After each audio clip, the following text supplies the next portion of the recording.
এখন পর্যন্ত আমাদের কর্তৃপক্ষের কোনো সাড়া নেই। কর্তৃপক্ষে আমাদের এত দুর্দশা এত কষ্ট দেখার পরও কোনো তাদের উদ্যোগ নেই।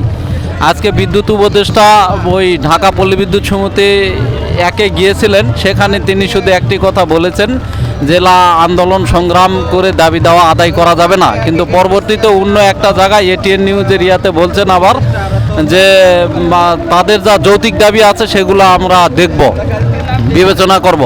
এই সিস্টেমে আমরা 36 বছর ধরে চুক্তিভিত্তিক চাকরি করি, 36 বছর।